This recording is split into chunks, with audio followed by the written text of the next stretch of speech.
Sperm released from the seminiferous tubule are transported by the accessory duct. क्या होगा कि sperm कहाँ से रिलीज, सेमिनिफेरस ट्यूब्यूल से रिलीज होगा और ये ट्रांसपोर्ट करेगा एसेसरी डक्ट के through. Secretion of epididymis, vas deferens, seminal vesicle and prostate are essential for maturation and mobility of sperm. अब क्या होता है, the seminal plasma along with the sperm constitute the semen. जो सेमिनल प्लाज्मा होता है sperm के longitude, वो क्या करता है, सीमेन कंस्टिट्यूट करता है. The function of male sex accessory duct and gland are maintain by testicular hormone. जो मेल सेक्स एसेसरी डक्ट है और ग्लैंड है, वो क्या करता है, टेस्टिकुलर हार्मोन को मेंटेन करता है.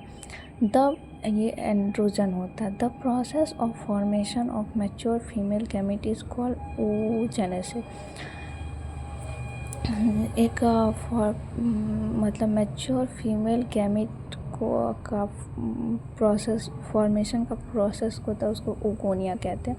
विच इज़ मैक्टली डिफरेंट फ्रॉम ये टोटली स्पर्मेटोगोनिया से डिफरेंट होता है. oogenesis is initiate during the embryonic development stage when a couple of million gamete mother cell oogonia are formed within each fetal ovary.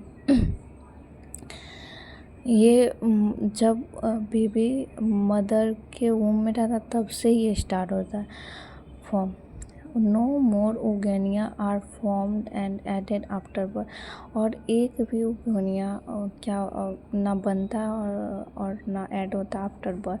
This cell start division and inter into prophase 1 of the mitotic division and get temporarily arrested at the stage. क्या होता है कि ये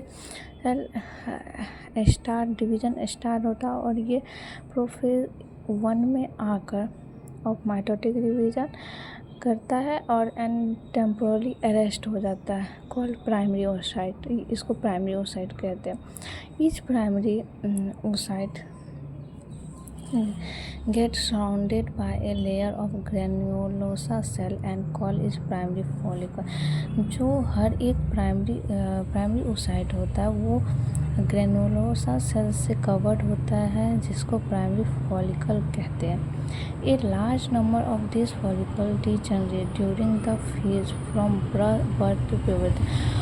और बहुत large number में follicle degenerate हो जाता है बर्थ से लेकर प्यूबर्टी एज तक. Therefore, at puberty, only 60,000 to 80,000 primary follicle are left in each ovary. जो प्यूबर्टी के टाइम में 60,000 से 80,000 प्राइमरी फॉलिकल बच जाता है. The primary follicle get surrounded by more layer of granulosa cell and a new theca and are called secondary follicle.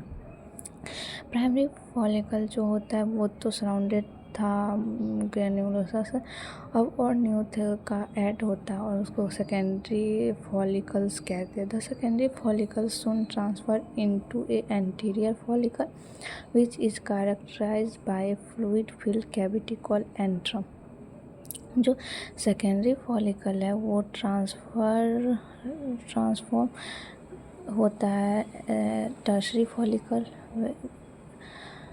जो कि characterise fluid filled cavity होता है, जिसको एंट्रम कहते हैं. The theca layer is organise into inner theca intra and outer theca external. 2 theca layer होता है, एक इनर थीका लेयर इंटरना और outer theca layer external. It is important to draw your attention that is at this stage the primary oocyte within the tertiary follicle grow in size and complete its first mitotic division.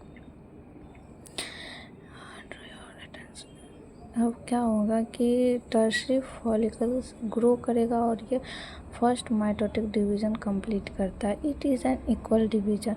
ये equal in unequal division resulting in formation of large haploid secondary oocyte and tiny first polar body.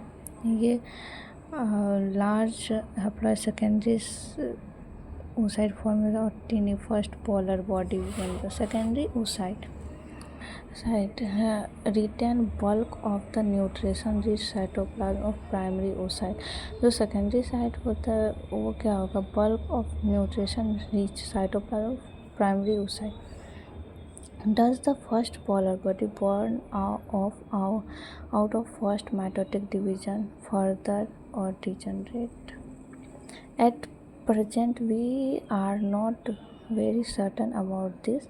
The tertiary follicle further change into the mature follicle और Graafian follicle।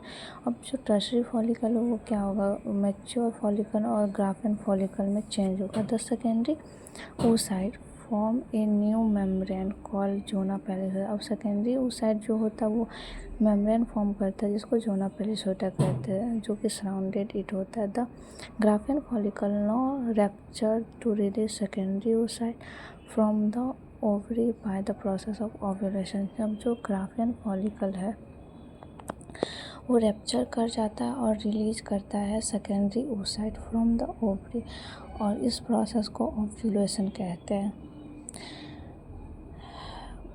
ये डायग्रामिक representation